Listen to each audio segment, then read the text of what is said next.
Oi pessoal, aqui é Vanderlan Holanda e sejam bem-vindos ao 13º episódio do Rapadura Consciência. Como passa rápido, a gente começou esse ano, acho que foi em março, não foi, Ricardo? Foi em março nós demos o nosso pontapé inicial. Começamos em março e já estamos no 13º episódio, esse primeiro episódio do mês de junho. Ai, que saudade do mês de junho. Aqui no Nordeste, nunca tinha vivido um mês de junho tão diferente, mas a gente sabe que é necessário, né, Ricardo? Rapaz, eu tô aqui numa tentativa, num cheirinho de milho cozido, uma carninha de bode assada, mas infelizmente esse ano não teremos o São João aqui no Nordeste, por motivos óbvios de pandemia da Covid-19, mas a gente vai se aprumar e daqui pro próximo ano a gente tá aí dançando forrozinho, amigo. Pois é, acho justo que em 2021, se tudo isso tiver resolvido, a gente fazer 2 São João, pra poder compensar o desse ano. O que, menina? Ah, menina, pois vai ser forró de dia e de noite, viu?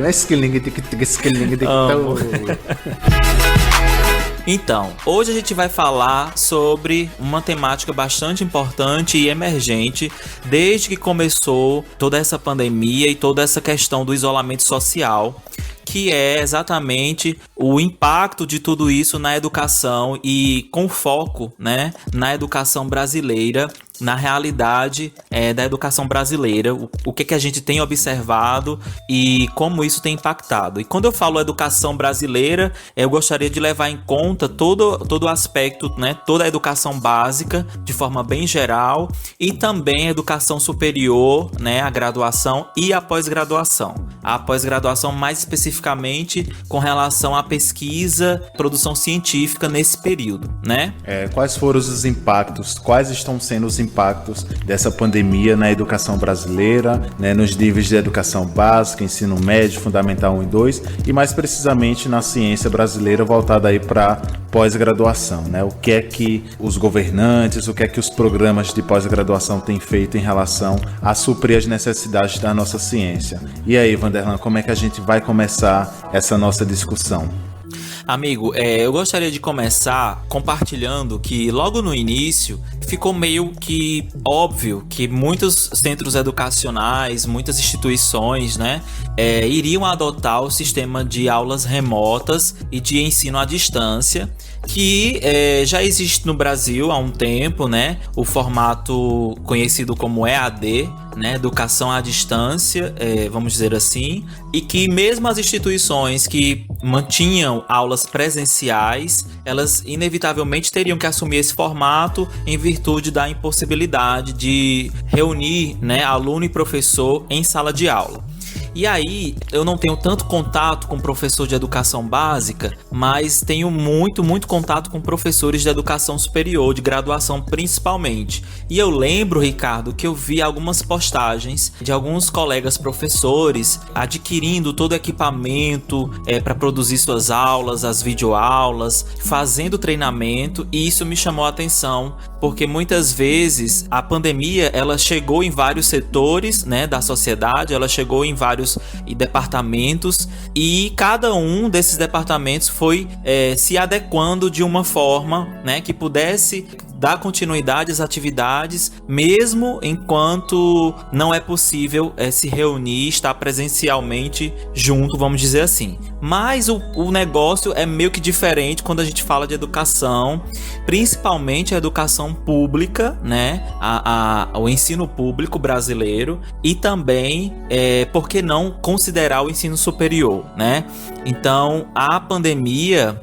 essa pandemia e o isolamento social, eu acredito, Ricardo, que ele, de certa forma, ele só evidenciou de forma mais clara e tornou mais perceptível, acho que para a maioria da população, a grande desigualdade que nós temos no Brasil com relação à educação e ao ensino. Ela escancarou, ela botou assim para fora do armário essa desigualdade que nós temos no Brasil em várias camadas da sociedade, sejam elas em relação às camadas de poder aquisitivo em relação à educação, que é o foco da nossa discussão aqui do nosso 13º episódio, e trouxe aí vários questionamentos em relação a como o ensino aqui no nosso país deveria dar seguimento mediante as restrições no isolamento social, né? Não somente para os alunos, mas também como para os professores, porque muitos deles sequer tinham o aparelhamento necessário para produzir uma aula eficiente para esses alunos.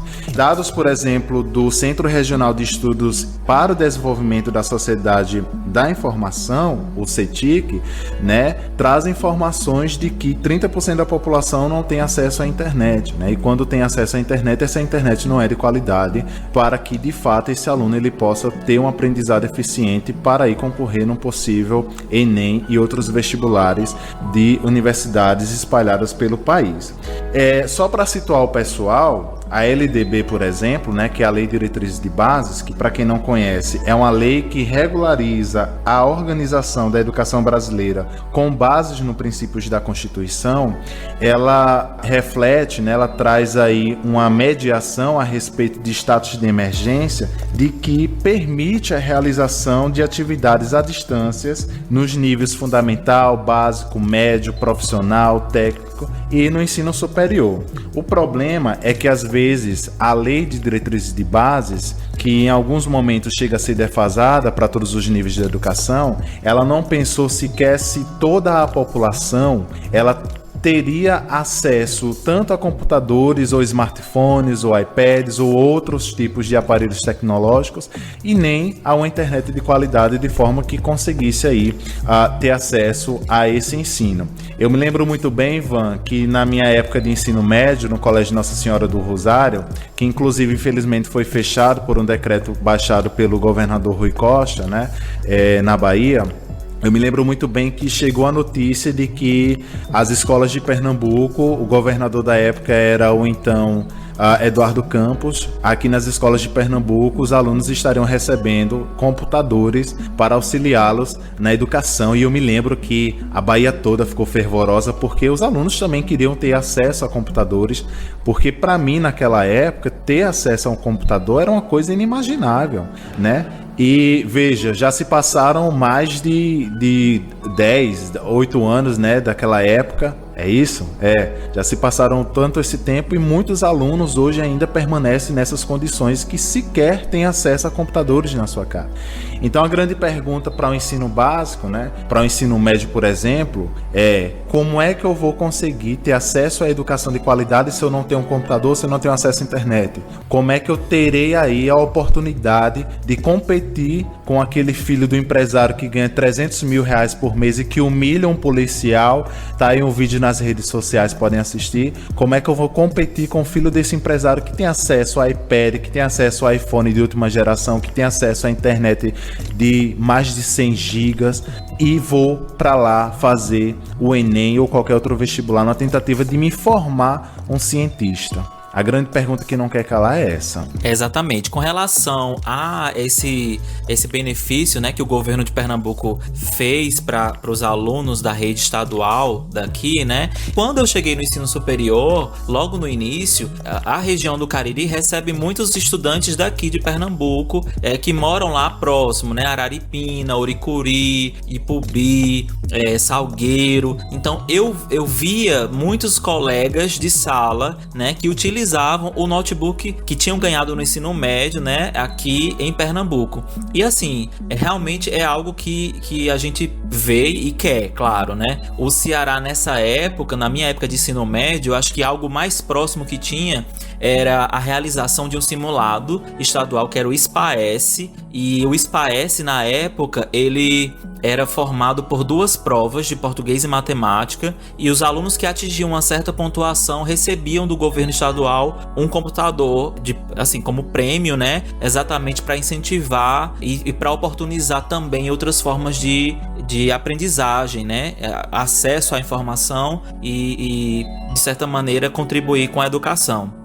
O que aconteceu é que, de repente, parece que todo mundo do Brasil tem computador em casa, tem internet. E eu digo mais, Ricardo, eu acho que ainda não é só um computador e só ter uma internet. É ter um ambiente que seja possível estudar, né? Ter um ambiente que seja onde a pessoa, o indivíduo, ele consiga se concentrar, ele consiga reunir elementos favoráveis para poder ter esse processo educativo, né? Muitos estudantes têm, mesmo tendo acesso, mesmo tendo essas condições, né, ainda assim não conseguem estudar, não conseguem ter um aproveitamento que realmente teria, né, se eles estivessem em sala de aula. É óbvio que a gente está levando em consideração, pessoal, todas essas características desse tempo, tudo o que está acontecendo, e sabemos que realmente é preciso que medidas como essa sejam tomadas. Mas o Brasil, né, ele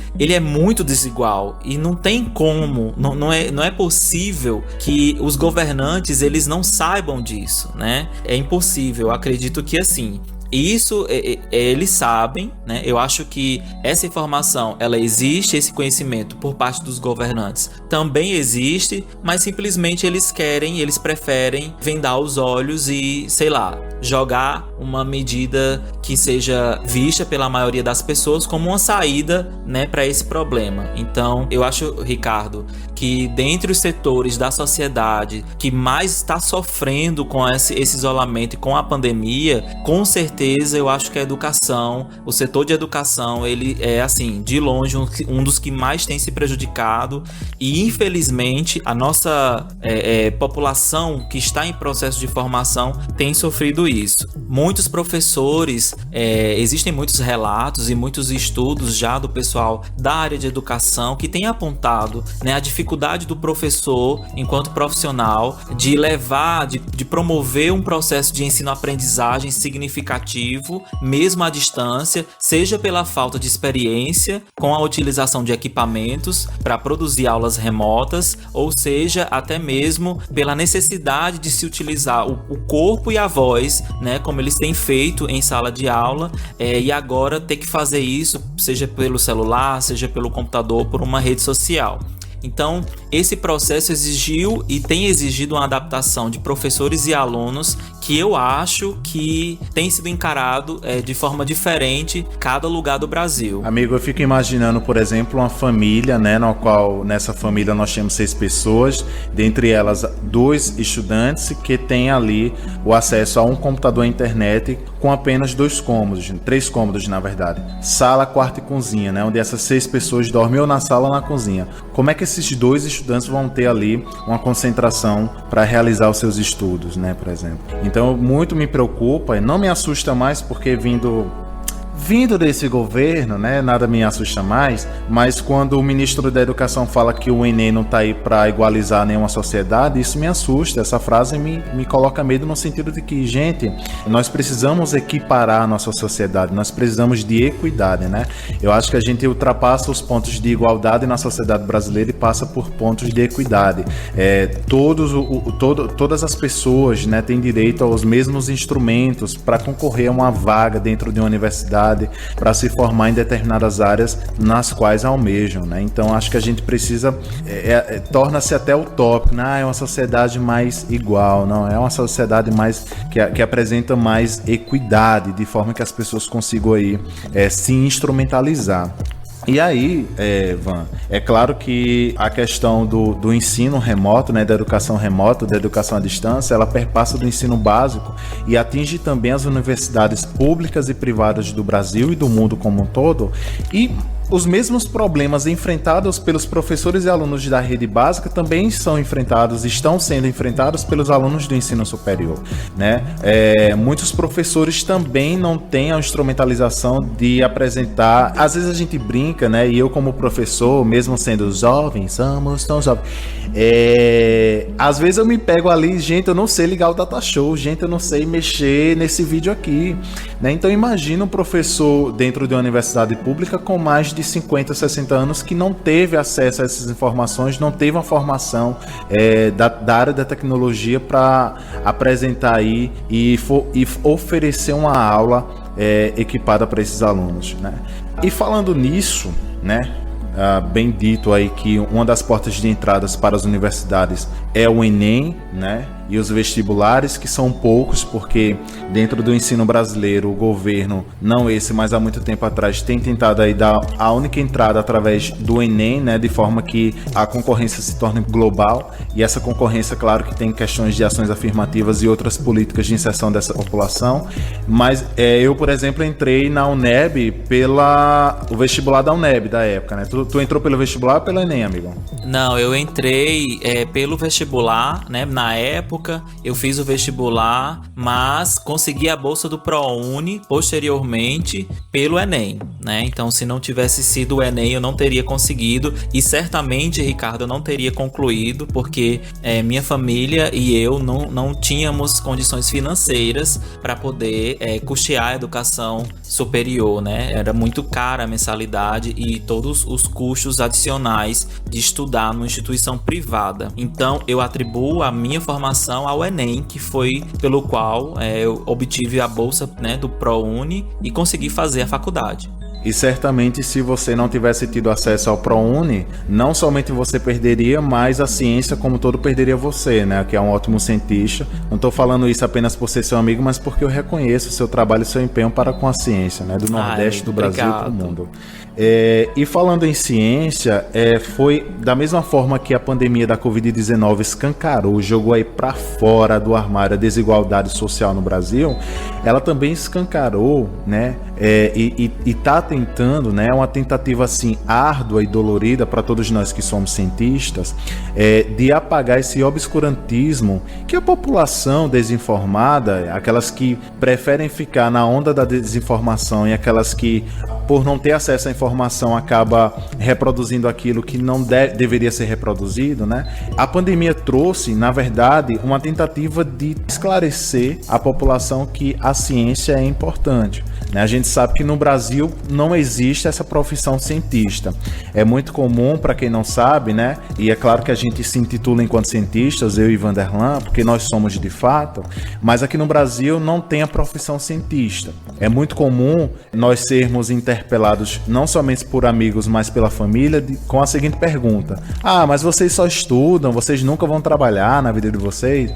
E isso dá uma raiva, é uma mistura de raiva com angústia, porque sim, a gente passa o dia todo estudando, a gente passa o dia todo fazendo amostra no computador, fazendo amostra em vivo, in vitro, fazendo entrevista, fazendo outras campanhas, de forma a trazer informações para a ciência e para a população, e esse é o nosso trabalho. E muitas vezes... Ser cientista é isso, né, Ricardo? Ser cientista é estudar. Eu acho ser cientista é estudar. Não existe ciência sem o estudo, sem o constante aprofundamento, sem atualização, não tem como. Então, ser cientista é isso, gente, é estudar e se aprofundar cada vez mais na sua área de estudo, de conhecimento. E até uma pergunta dos meus alunos, né, quando eles falam: professor, mas eu estou me formando para ser licenciado em ciências biológicas, então eu vou ser apenas professor, eu nunca vou ser pesquisador. E aí eu falo para eles: gente, nunca dissociem professor e pesquisador, pesquisador e professor, né? Os dois devem estar juntos, sempre casados ali, união estável por muitos anos, porque o professor tem que pesquisar, tem que estar reciclando o tempo todo para poder dar suas aulas de forma maravilhosa, no sentido de passar informação. Lembre-se que o professor é apenas uma ponte para o saber, não é aquele que vai lhe orientar em determinadas funções, em determinados viés da sociedade voltado para a educação, e o pesquisador é aquele que de fato precisa estar estudando o dia todo. Então, quando alguém da minha família fala: mas você fica o dia todo vendo sapo, passa o dia todo tirando sangue de sapo, e é isso que eu faço, né? Uma pesquisa que tem um cunho e que tem uma importância. Que muitas vezes, uma outra pergunta que é muito comum na nossa área também é: qual é a importância da sua pesquisa para a sociedade? E aí às vezes eu me pergunto: gente, por que não se faz a pergunta qual é a importância da sua pesquisa para o meio ambiente?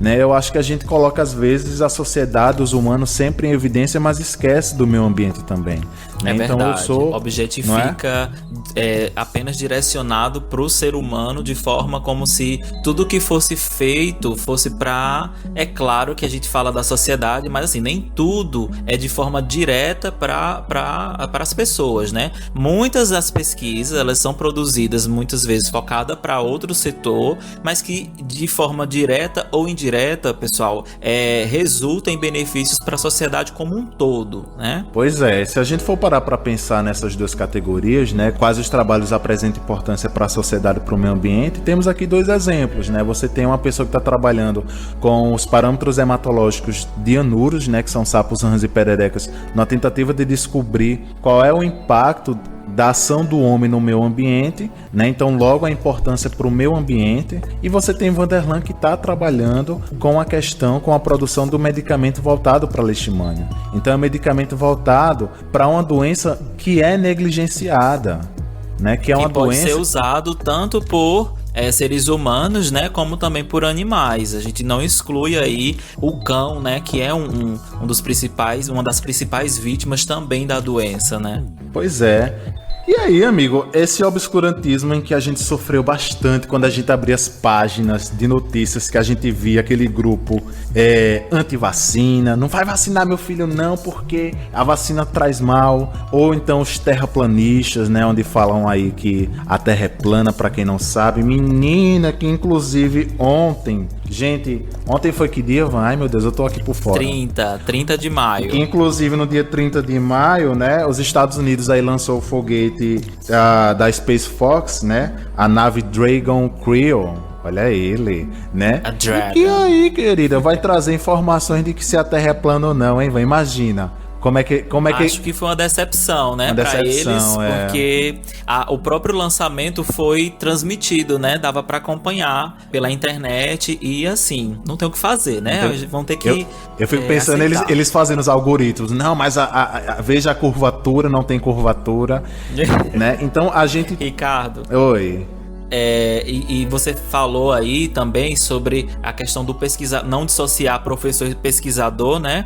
E que o pesquisador, tanto quanto o pesquisador como o professor, tem que estar em constante atualização, né? Reciclando, procurando novos conhecimentos, se aprofundando nas áreas. E veja, a rotina do professor, essa é a rotina normal do professor, né?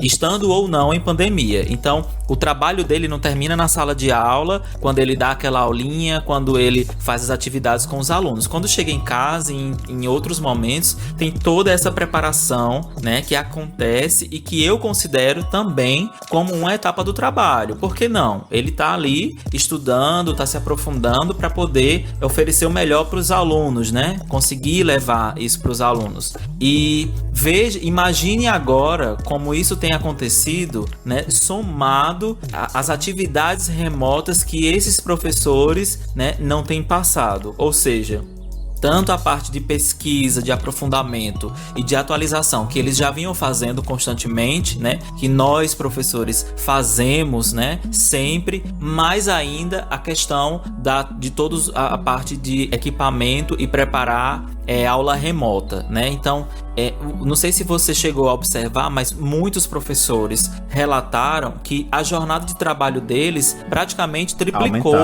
né? Então, assim, muita gente fala que trabalhar, dar aula de forma remota é basicamente que trabalhar quase que 24 horas, né? E aí você pensa, existem pessoas, né, em situações diferentes e que a pandemia, esse isolamento, ele tem refletido de forma diferente em várias pessoas, né? E que esses profissionais, eles têm assumido essa responsabilidade extra, principalmente para não deixar os seus alunos, né, na mão, principalmente aí alunos da educação básica, alunos de ensino público. E algo interessante, Ricardo, que eu queria notar é que alguns estudos, né, já têm trazido aí, apontado, que outros lugares no qual a pandemia ela já teve um pico maior, já teve um desenvolvimento mais intenso, já apresenta a maior parte desses profissionais da educação, né, como pessoas que estão sofrendo da síndrome de Burnout, né? Que seria o quê?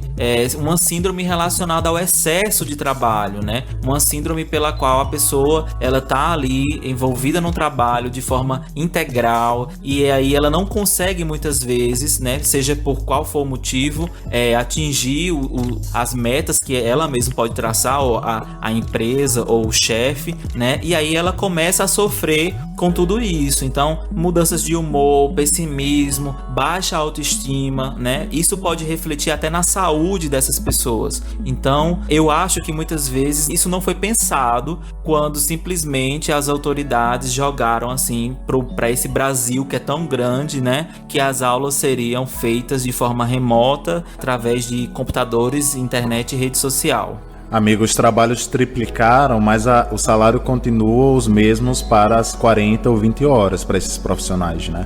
As pessoas acham que fazer aula remota é apenas ligar o webcam do computador e fazer as aulas e dar as aulas para os alunos, mas não, tem toda uma preparação, tem todo um ambiente. Muitas vezes esses professores são pais e mães de crianças pequenas que precisam de cola, que precisam de assistência também, e que dentro de casa é impossível você estar dando uma aula de matemática ou estar dando uma aula de fisiologia animal comparada com a criança chorando do lado ou com o cachorro fazendo bagunça do outro lado. Você tem que ter toda uma ambientação para isso.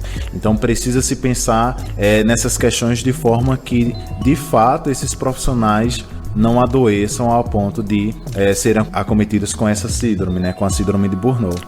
Amigo, voltando só para a questão do obscurantismo, né, eu quis abrir uma relevância no sentido de que as pessoas também têm se perguntado, né, quais foram ou quais estão sendo os impactos que a ciência brasileira tem sofrido mediante essa pandemia de Covid-19, né? Então eu acho até interessante a gente discutir um pouco, né, sobre o que é que os programas de pós-graduação têm feito, né? E eu acho importante a gente voltar até um pouquinho na questão da hidroxicloroquina e da cloroquina, colocar um ponto final de vez, né, no sentido de que a The Lancet, que é essa revista aí, uma das revistas mais conceituadas para a área da saúde, deu um tapa na cara das pessoas que apoiam o protocolo de utilização desses dois medicamentos, que a Organização Mundial da Saúde já vem alertando que estava provocando aumento nas taxas de mortalidade.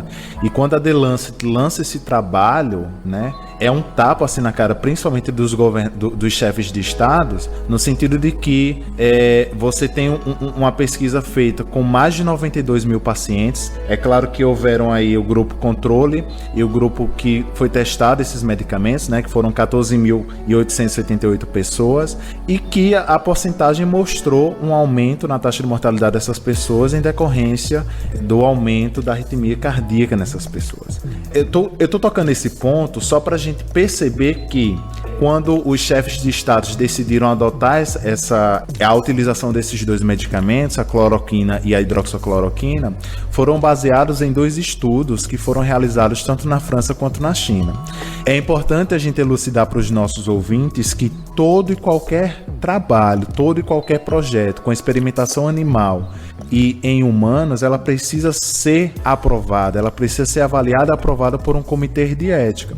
E muitas dessas informações, elas ficam disponíveis nesses sites, né, dos comitês de éticas, e o que a mídia, infelizmente, fez foi divulgar que havia-se um trabalho que estava sendo realizado com a utilização desses 2 medicamentos mediante ao tratamento da Covid, e que os chefes de Estado acabaram deturpando esses resultados, e muitos desses resultados ainda parciais, né? Então, por exemplo, o trabalho que foi divulgado pelos pesquisadores franceses hoje está sendo acusado, e que inclusive o trabalho que foi divulgado pelos pesquisadores franceses mediante a utilização desses 2 medicamentos, ele está sendo acusado aí de ter interferido nos resultados, né? A própria revista está se retratando quanto a isso. É importante a gente falar que entre opinião e argumento científico, é importante que a gente siga os argumentos científicos, né? E eu estou falando isso mediante esse isolamento social, no sentido de que por mais que o ensino, a pesquisa e a extensão foram bloqueados, né, foram aí impedidos, né, em relação aos cuidados que devemos tomar em relação à contaminação, alguns trabalhos precisaram dar continuidade, em que inclusive trabalhos esses, como a The Lancet, que acabou de lançar, trabalhos como outros que também estão utilizando aí outros medicamentos na tentativa de verificar qual é a potencialidade para o tratamento da Covid-19, trabalhos como, por exemplo, o álcool em gel que você utiliza no mercado, que são provenientes, são oriundos das universidades, são oriundos das instituições de ensino superior, e claro, outros trabalhos tiveram que ser impedidos totalmente, tais como aqueles trabalhos que testavam alguns medicamentos em humanos mesmo, né? Que aí a pessoa não pode sair de casa, então ela não pode participar mais dessa pesquisa.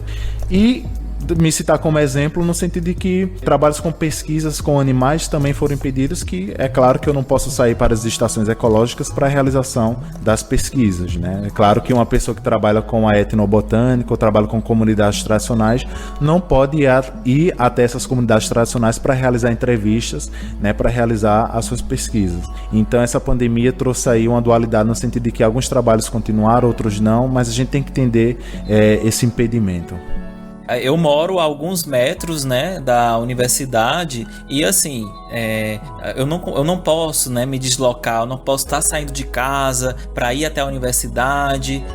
A própria universidade, ela tem um sistema que visa minimizar a quantidade de pessoas que têm acesso, exatamente para diminuir a possibilidade de aglomeração. Então, a gente realmente ficou assim, teve que parar, não tem outra alternativa, né? A gente tem que parar por mais que as nossas pesquisas sejam importantes, tanto quanto, né, outros setores que tiveram que continuar, inevitavelmente a gente parou.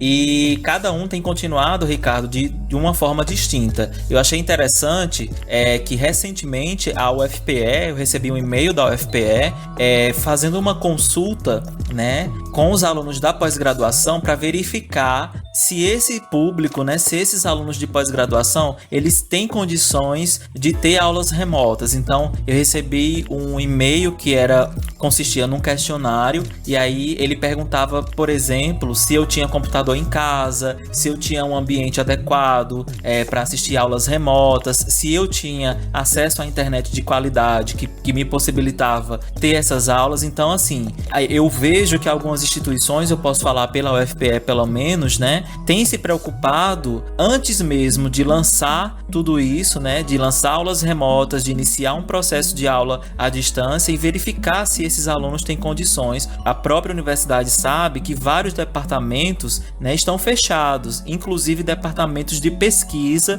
que são departamentos que a gente está vinculado. Exato, Aqui de casa mesmo, tanto na minha quanto na sua quanto de outros pesquisadores, a única coisa que a gente pode fazer nesse momento é análises de dados no computador, escrever e revisar alguns artigos, ler e fazer reuniões remotas, porque está acontecendo reuniões com os nossos orientadores, com os nossos grupos de pesquisa de forma remota. Então é a única forma da gente dar continuidade à ciência. E é claro que existe outra parcela que infelizmente não pôde parar aí, porque senão serão anos de pesquisa jogado fora, né? E aí tem todo o cuidado, obviamente, que já que essa pesquisa não pode parar, mas eu tenho que ter todo o cuidado e até uma tentativa de se pensar no futuro, né? Como é que iremos voltar de forma gradual para as nossas universidades, para as escolas, para outros centros de educação, de forma que não haja mais picos de contaminação da Covid-19.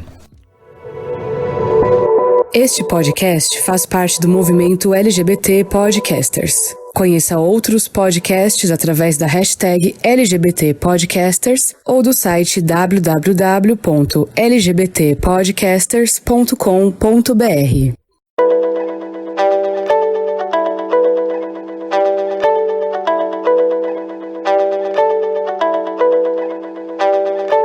As agências de pesquisa que financiam bolsas, elas têm se mostrado compreensivas, vamos dizer assim, com a situação, né? Até ao ponto de reconhecer a possibilidade de prorrogar um período, né, da bolsa para os estudantes que foram afetados. Você se citou como exemplo, também posso me citar recentemente, antes de iniciar toda essa pandemia, né, todo esse isolamento social. Eu consegui a aprovação do Comitê de Ética, como você falou, que é importante importante e é necessária. Eu consegui essa aprovação para iniciar os estudos em vivo dessas moléculas que são protótipos farmacológicos para leishmaniose, mas infelizmente eu não consegui iniciar devido à impossibilidade de estar no laboratório, né, e de estar nesse ambiente para evitar aglomeração. Então, o que a gente tem feito é procurar alternativas de continuar trabalhando, mas, Ricardo, eu acho que é interessante a gente levar em consideração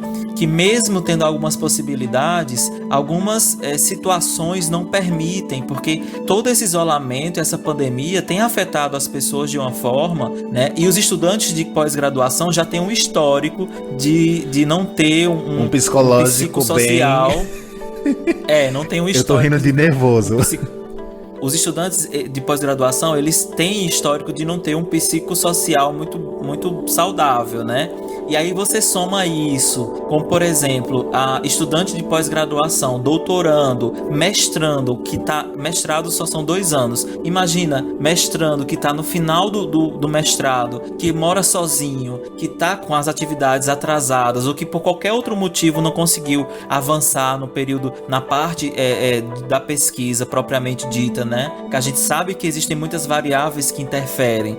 Então imagina a condição na qual essas pessoas elas se encontram agora, né? Então exigir muitas vezes, Ricardo, que um estudante de pós-graduação continue trabalhando, fazendo revisão, fazendo não sei o que, fazendo reunião, às vezes chega a ser desumano por não considerar que essas pessoas podem até mesmo não estar de bem psicologicamente para poder assumir essas responsabilidades. Então, assim, é muita coisa que tem que ser levada em consideração, muitos fatores interferem, né, na qualidade do trabalho, e por isso que eu falei no início desse episódio que a educação, de forma geral, eu acho que ela tem sido o principal setor afetado com tudo isso e que, infelizmente, agora a gente consegue ver na prática e consegue ver de forma bem mais palpável a grande diferença de condição na qual o brasileiro, as pessoas, né, os estudantes brasileiros estão inseridos. Como é discrepante, por exemplo,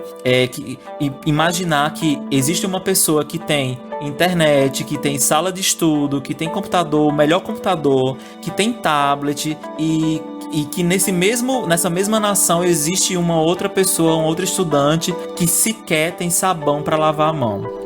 Ô amigo, agora você tocou num ponto extremamente importante dessa distopia em que o Brasil está vivendo agora, e eu me lembro que todas as vezes, ainda quando o ministro da Educação insistia em promover o Enem, né, que passava o comercial do Enem na televisão, eu ficava tão chateado, mas triste ao mesmo tempo, que eu me colocava na posição desses jovens, porque eu já fui um jovem que não teve acesso a computador na minha casa. O acesso que eu tive ao computador foi já no iniciozinho da minha graduação, quando eu comprei meu primeiro notebook, né? E aí eu estudava por livros mesmo, por outros meios.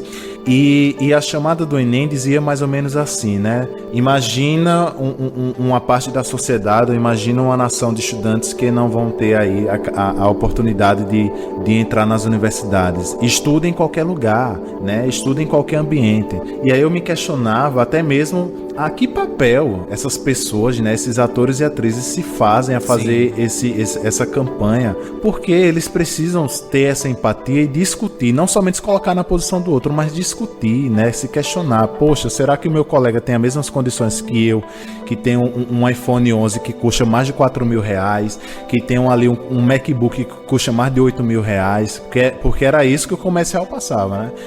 E isso mostra a forma distópica em que a gente está vivendo nesse país, e que por mais que essa desigualdade tenha sido escancarada, um terço da população desacredita, né? Um terço da população ainda continua promovendo discursos de ódios para esse tipo de discussão, né? É um terço da população que ainda promove o discurso de que precisa fazer o Enem, de que o Enem não está aí para tornar o Brasil mais igualitário, de que o Enem não está aí para promover que o filho do pedreiro entre na universidade, né? Então tem toda uma camada da sociedade que precisa ser discutida no país, né? Que a gente precisa abrir os nossos olhos, que a gente precisa parar de se alienar. Tudo bem que a gente está ali cuidando, tratando de leishmania, cuidando, tratando de sapo, rã e perereca, mas a gente precisa parar para ler outras coisas e discutir sobre a camada social que a gente está vivendo no nosso país.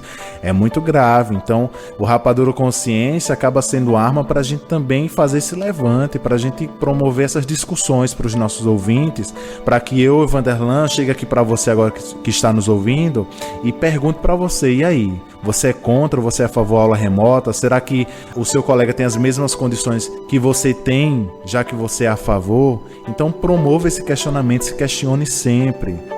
Se questionar, gente, eu acho que se a sociedade começasse a se questionar sobre determinados parâmetros em que fomos impostos, muita coisa seria mudada. E eu acho também, Ricardo, que junto com isso que você falou, acho que cabe uma reflexão sobre o respeito também ao professor, né? E pensar que ele tem toda uma vida e que ele não tem que estar à disposição 24 horas para fazer aula, para fazer tudo isso. Reconhecer muitas vezes que existe uma limitação também por parte dos professores, né? Eu estava lendo sobre isso e vi até que alguns estados, como por exemplo Santa Catarina, São Paulo, né, eles tentaram achar uma alternativa para a educação básica, que era enviar meio que cadernos ou livros com atividades e conteúdos para os estudantes, mas muitos estudantes sequer receberam esse material, e aí muitos professores ficavam sendo cobrados pelas famílias e também pelas instituições de ensino. Então é uma cadeia de colapso que vai acontecendo, né? E que tanto tem que ser pensada a questão das condições dos alunos, de diferentes pessoas e estudantes do Brasil inteiro, quando se fala de ter condição de assistir, de ter uma aula remota, também como no papel do professor, como um indivíduo que precisa ser capacitado para isso, que precisa ter condições para fazer tudo isso, né? E não somente exigir que isso seja feito do dia para a noite e que de repente o aluno tenha a melhor aula, o melhor conteúdo ali no computador para ter acesso à educação. Bom, e é isso, pessoal. A proposta do Rapadura é trazer a ciência de fato de forma mais popular, mas também discutir essas questões sociais em que nós estamos passando nesse Brasil distópico, de forma que os nossos ouvintes também comecem a se questionar e comecem também a promover informações de qualidade com você mesmo e para com os seus pares. A gente finaliza esse episódio, né? Vale ressaltar que esse episódio está sendo gravado respeitando o isolamento social. Eu estou vendo aqui o rosto belíssimo de Vanderlan através do computador, da mesma forma que ele está me vendo aqui. Inclusive, a gente passou 40 minutos só para poder começar, porque a internet não estava ajudando. Tem que colocar os papos em dia, né? A gente tá ali no WhatsApp, mas quando a gente se encontra, amigo, tu ficou sabendo de fulano, não sei o quê. Tem que rolar um fuxicozinho, né? Porque senão... Com certeza. E da mesma forma, vocês continuem respeitando esse isolamento social, continue respeitando a quarentena de forma a evitar ainda mais o colapso, que infelizmente a gente já está colapsando em alguns estados. A saúde já está colapsada, vide Pernambuco, por exemplo, na qual nós estamos vivendo aqui, viu? É muito comum e infelizmente quando a gente sai para ir ao mercado, alguns bares estão abertos, né? Serve de alerta também. Gente, por favor, respeitem. Respeitem, se não for por você, pela sua família ou por alguém próximo a você, tá? Então, cheiro... Como ela tá louca! E é isso, pessoal. A gente fica por aqui. Até o próximo episódio.